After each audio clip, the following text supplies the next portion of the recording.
Oke, kembali lagi bertemu dengan saya, Dr. Felix Anggia.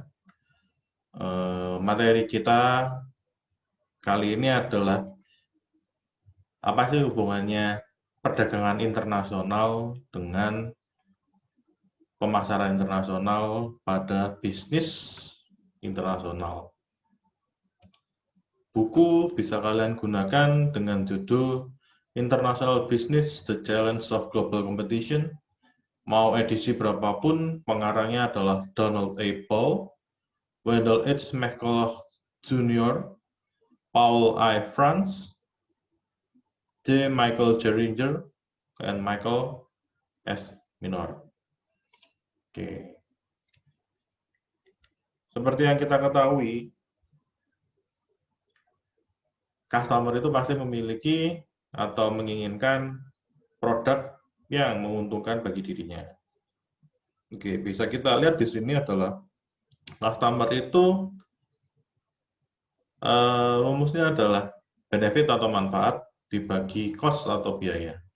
Nah, manfaat itu apa saja? Ada manfaat fungsional, ada manfaat emosional. Sedangkan untuk biaya, ya biaya yang perlu dikorbankan oleh customer tersebut, yaitu biaya waktu, biaya energi, dan biaya psikologis. Seperti yang kita ketahui juga, keinginan pembeli itu adalah membeli produk dengan kualitas tinggi, murah, tepat atau bisa digunakan, atau sesuai dengan kebutuhannya dia, waktu, dan juga memiliki pelayanan purna jual yang baik. Nah, lalu manajemen bisnis internasional itu apa sih? Manajemen bisnis internasional itu adalah sebuah ilmu yang mempelajari strategi dari planning hingga controlling atau POAC. Nah, ini kan termasuk manajemen terhadap aktivitas perdagangan dan investasi internasional yang dilakukan oleh individu, organisasi, maupun perusahaan.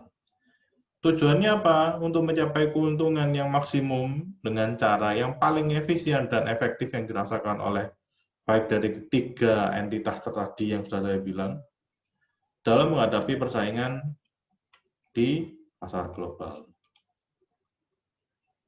Oke.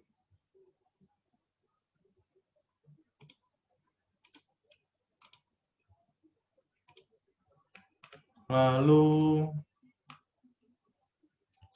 FDI atau Foreign Direct Investment.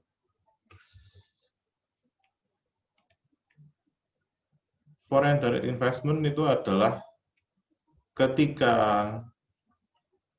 negara lain ingin melakukan investasi secara langsung pada negara kita. Dampak positifnya apa? Oke, yang pertama, sumber pembiayaan jangka panjang. Lalu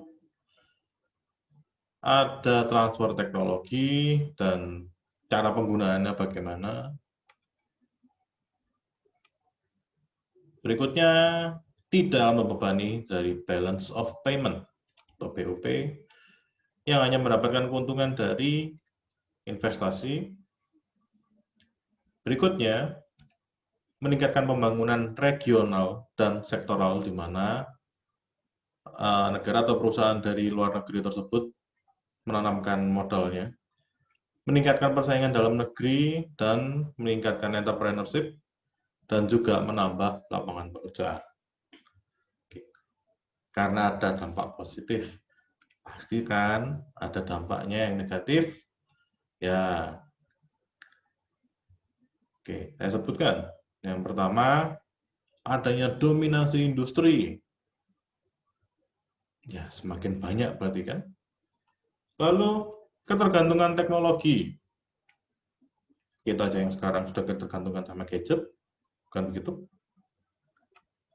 Dapat terjadi perubahan budaya. Oke.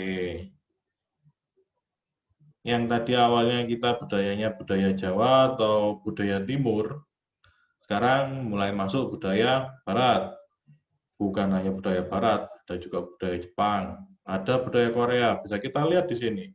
Ada yang doyan K-pop, ada yang doyan J-pop. Nah, masing-masing mengeluarkan karakternya sendiri-sendiri. Mungkin karena mereka ada yang suka dengan Korea, makanya mereka mengikuti karakternya sana. Oke. Lalu berikutnya dapat menimbulkan perbedaan pada perencanaan ekonomi dan adanya intervensi, oke, mohon maaf, saya ulangi, intervensi oleh home government atau pemerintah di tingkat lokal. Oke. Lalu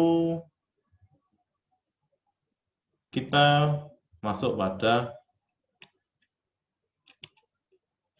kebutuhan akan pengembangan dari kreativitas, inovasi, dan entrepreneurship atau kewirausahaan. Oke. Di dalamnya membutuhkan yang pertama, adanya kreativitas. Yang kedua, adanya inovasi. Yang ketiga, baru kita masuk dalam entrepreneur atau kewirausahaan. Nah, semua itu membutuhkan apa? Teknologi. Yang pertama, yang paling baru. Lalu, apa sih yang dibutuhkan juga di masyarakat? Tentu saja kalau kita mau menjadi entrepreneur, kalau nggak ada komunitasnya untuk membeli, siapa yang mau membeli? Bayangkan aja kalau kalian sudah menjual roti John, atau kalian biasanya buat kue-kue apa deh sekarang zaman ini, tapi nggak ada yang beli. Rugi dong. Oke. Ada juga gini, untuk yang masalah teknologi, seperti yang kita ketahui, tidak semuanya langsung berjalan dengan yang tadinya kita memencet tombol, sekarang bisa touchscreen. Oke. Ada dua jalurnya. Secara radikal perubahan itu, wah itu tadi.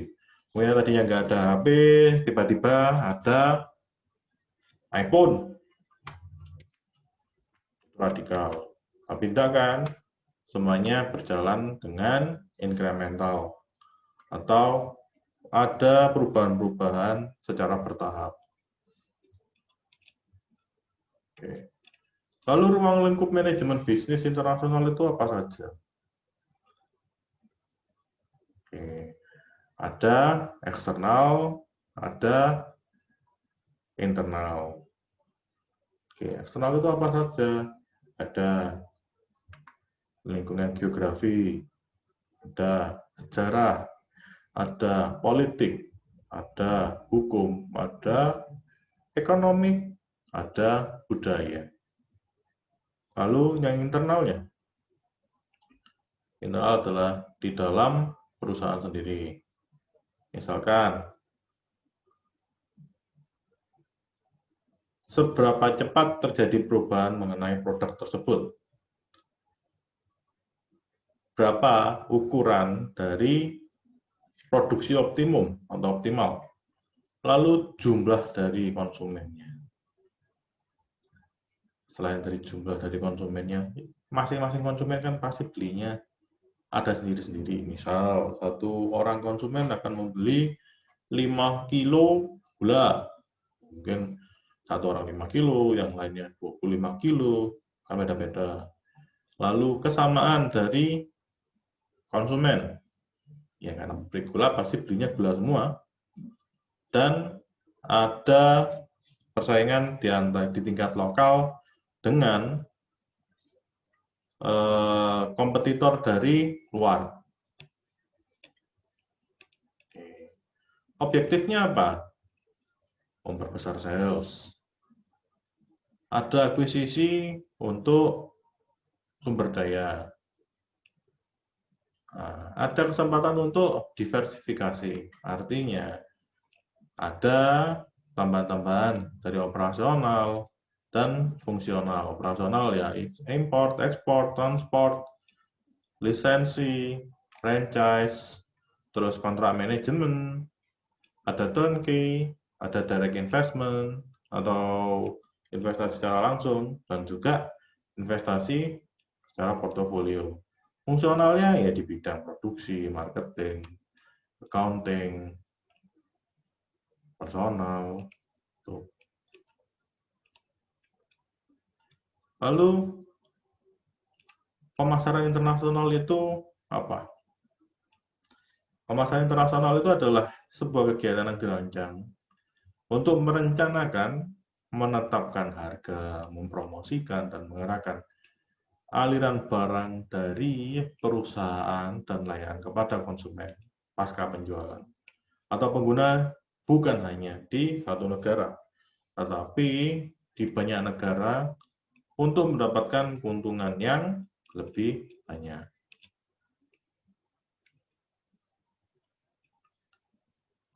Oke. Lalu bauran pemasaran apa saja? Ada 4P dan 7P. Oke. Kita masuk dari P yang pertama, yaitu ada strategi produk. Oh, foto produk ya. Masa tidak tahu produk? Produk itu kan mau fisik, ada merek, layanan pernah jual, garansi, instruksi penggunaan, citra perusahaan, dan pengemasan. Oke, itu adalah penyusun dari produk fisik. Lalu kita masuk ke promosi.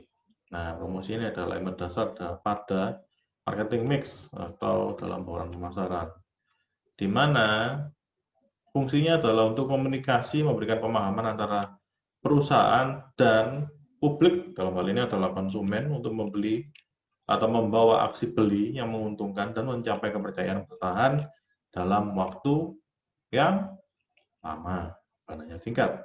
Karena perusahaan pasti akan terus-menerus membutuhkan konsumen. Lalu ada juga penetapan harga. Nah, pertimbangan penting dan kompleks. Ya, kita bisa perang harga, bisa menurunkan harga. Apa sih agak doyan lihat ada diskon?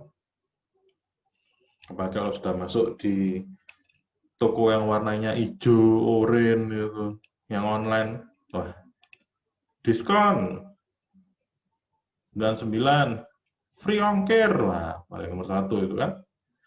Oke, lalu kita lihat lagi, masuk ke distribusi.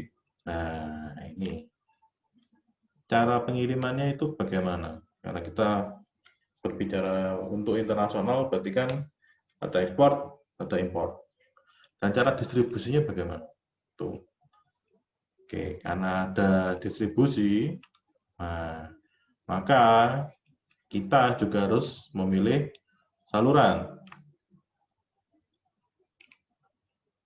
Oke. Oke.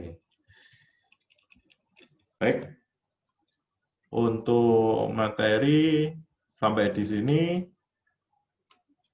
Jika ada pertanyaan, silakan langsung kontak saya atau kontak di grup. Dan nanti ada beberapa soal pertanyaan yang akan saya berikan. Oke, sekian. Terima kasih.